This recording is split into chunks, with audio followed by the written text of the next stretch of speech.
They called it the farm that time forgot. Hidden deep within the woods of rural North Carolina, a small weather-beaten farmhouse stood at the end of a dirt path no one dared to drive twice. Locals whispered about it for years: strange lights in the attic, muffled cries at night, and a man whose face you never fully saw. They said he was always watching, always listening, and that his mother never left the house. Not once. For nearly a decade, neighbors noticed something wasn't right. Groceries were delivered, but no one saw the woman who lived there, only her son, known by one name in the area: Earl Branson. Earl was quiet, pale, and unsettling. His mother, Margaret Branson, had once been a respected teacher before tragedy struck. Her husband vanished, and she withdrew completely. But no one imagined what was really happening inside that house. In 2011, everything changed. A volunteer search team stumbled onto the property after reports of strange sounds echoing from the nearby woods. What they found inside the house was beyond anything they had ever seen: rooms sealed off with boards, filthy mattresses stacked in corners, and family photos that looked wrong. Each year, the same woman appeared older, weaker, yet somehow she was pregnant again. Something didn't make sense. Authorities soon realized this wasn't just neglect. It was something darker, something that defied reason and decency. Earl had built a world where time, morality, and sanity no longer existed. And behind every locked door, his family kept growing. But how did no one know? How could a man keep his own mother hidden and pregnant for 10 straight years without anyone stepping in? We'll start at the beginning, when the first strange birth occurred, and when North Carolina's darkest secret began to unravel. Before we dive deeper, hello, if you've made it this far. Make sure to subscribe to my channel for more dark, true stories. Tell me where you're watching from and what time it is right now. You'll need the lights on for what's coming next. When investigators traced the story backward, they discovered that the horror had started quietly, almost invisibly, more than a decade earlier. It began in 2001, when Margaret Branson, then in her mid-40s, vanished from public life. Her son, Earl, told neighbors she had gone to stay with family in Georgia. That lie would hold for years, but inside that crumbling farmhouse, the truth was already taking shape. Earl had sealed off the upper floors and isolated his mother from the outside world. He rationed her food, controlled her every move, and convinced her that the world beyond the walls was sick, dangerous, and full of people who wanted to harm them both. Over time, Margaret's mind began to fracture. The woman who once taught literature to children now barely spoke above a whisper.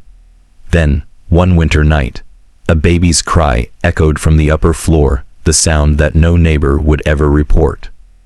Earl told himself it was love, that he was preserving his bloodline, creating a pure family.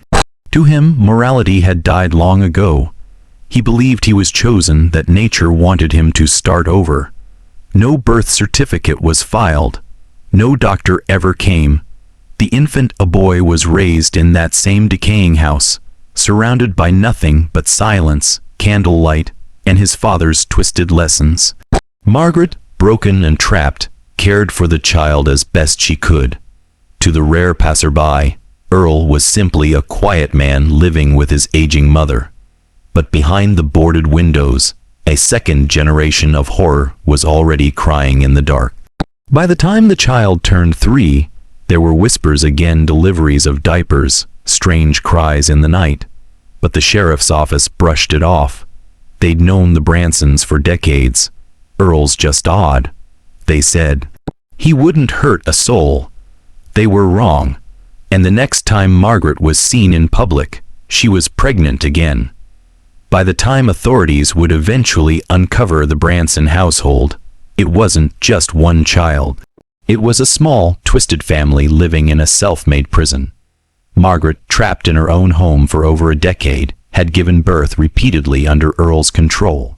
Each child bore the unmistakable marks of neglect: thin limbs, hollow eyes, and faces that seemed to inherit more from isolation than from love. Earl's methods were meticulous. He timed pregnancies, rationed meals, and instructed Margaret on which parts of the house were safe to move through. He kept detailed notes in a leather-bound journal, a roadmap of control over life itself.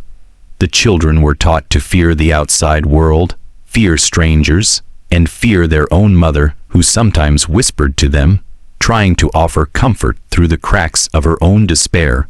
Neighbors noticed subtle changes over the years. The occasional glimpse of a child at the window pale, unsmiling, eyes too large for their faces, sent chills through anyone who saw them. But they were rare. Earl rarely let anyone in. No one visited, and any package or delivery was handled with careful scrutiny. It was as if the Branson house had become a world unto itself, a microcosm of secrecy and terror. And yet, no one knew the full scope. For 10 years, Margaret bore child after child, and Earl remained unseen in plain sight, walking among neighbors as though nothing were wrong. How could a family live like this, hidden in plain sight, for so long? The answer lay in control, fear, and an unthinkable combination of obsession and madness. The moment the children began to grow, the horror intensified. They weren't just victims. They became extensions of Earl's twisted ideology, carrying forward a legacy of silence, submission, and unnatural obedience. By the time the authorities were tipped off, the Branson house was a fortress walls lined with years of secrets, cries, and shadows that would never fully reveal themselves. By the 5th year of isolation, the farmhouse had transformed from a home into a fortress of terror. Every wall, every door, and every shadow seemed designed to contain the horrors within. Earl had become the master of every inch of the property, his control absolute. Margaret, once a vibrant woman, had grown frail and withdrawn, her spirit broken, her voice a ghostly echo of what it had been. Inside, the children had begun to understand the rules: no laughter, no questions, no glances at the outside world. They moved in silence like shadows themselves, under the watchful eye of their father. Each room was a carefully orchestrated stage of fear, and any misstep was met with punishment, subtle but horrifying, leaving marks that were invisible to the world outside. Outside the farmhouse, the world continued obliviously. Neighbors whispered, yes, but no one truly understood the nightmare hidden behind boarded windows. Packages left on the porch were retrieved quickly, and no one ever saw Margaret or the children beyond fleeting glimpses. Earl's charm in public masked the truth. He was polite, quiet, unassuming, a man perfectly capable of hiding monstrosity beneath a veneer of normalcy. It wasn't until an accidental tip reached a local reporter that the investigation began. Whispers of strange pregnancies, children hidden from the world, and a mother trapped for years sparked a cautious inquiry. What authorities found when they approached the farmhouse was beyond comprehension. Doors that hadn't been opened in years, floors warped from neglect, and the faint, lingering scent of decay. But even with the first knock on the door, Earl remained calm. The walls he had built around his life weren't just physical, they were psychological. And in that moment, it became painfully clear. The real horror was not just what he had done, but the iron grip of control he still wielded. The question lingered in everyone's mind. How could a family survive this long under such conditions without anyone intervening? And what would they find if they went further inside? The tip-off had arrived quietly, almost by accident. A neighbor who had grown curious after years of whispered rumors called the local authorities. The claims were strange: that a woman had been kept hidden for years, that children appeared out of nowhere, and that the man living in the farmhouse was eerily controlling. At first, law enforcement didn't know what to expect. When they approached the property, the first thing they noticed was silence. No dogs barking, no children playing, only the creak of the wooden porch beneath their boots, and the faint sound of wind through broken shutters. Earl met them at the door with a polite smile, a man who seemed normal at first glance. Yet behind that facade, every corner of the house was a cage, every room a carefully orchestrated prison. As officers stepped inside, the reality hit them like a physical blow. Margaret sat in a dimly lit corner, a woman aged beyond her years, surrounded by children who barely spoke and avoided eye contact. Their eyes, wide and hollow, told stories words could not. They had been raised in fear, taught that the outside world was a threat, and that their father's control was absolute. Evidence began to accumulate. Faded photographs, journals with meticulous notes of pregnancies and schedules, and small clues of a life meticulously hidden from society. The more investigators uncovered, the darker the truth became. Earl had not just isolated his family. He had created a world where fear dictated every action, where secrecy was survival, and where his mother had been trapped for 10 long years. The local news quickly picked up the story, but reporting only hinted at the full horror.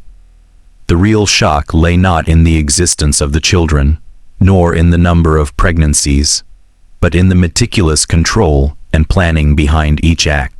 This was a man who had spent over a decade perfecting a nightmare that only now, finally, was being peeled back layer by layer. And as law enforcement continued to search the farmhouse, one thing became clear: there was no turning back. The story of the Branson family was about to shock the world. The moment Earl Branson realized the authorities were inside, the calm mask he had worn for so many years began to crack just slightly, but enough to hint at the storm beneath. Officers quickly secured the farmhouse, moving carefully through each room as if walking into a lion's den. What they found was beyond what any report could capture. Margaret, emaciated and pale, clung to a tattered shawl, while the children, ranging from toddlers to preteens, huddled together in silence. Each room bore signs of meticulous control, meals rationed by the day, beds lined against walls to prevent wandering, doors and windows sealed to keep the outside world out. The house smelled of neglect, fear, and a lifetime of confinement. Earl was taken into custody without incident, but his calm demeanor unnerved everyone present. When questioned, he spoke with an eerie detachment, explaining his actions as if they were natural, even necessary. "I was protecting my family," he said, voice flat, eyes distant. "The world is cruel. I only gave them a safe place." Yet, the truth was far darker. Margaret's pregnancies, the children's upbringing, and the isolation were not acts of protection. They were acts of control, obsession, and a complete disregard for morality or humanity.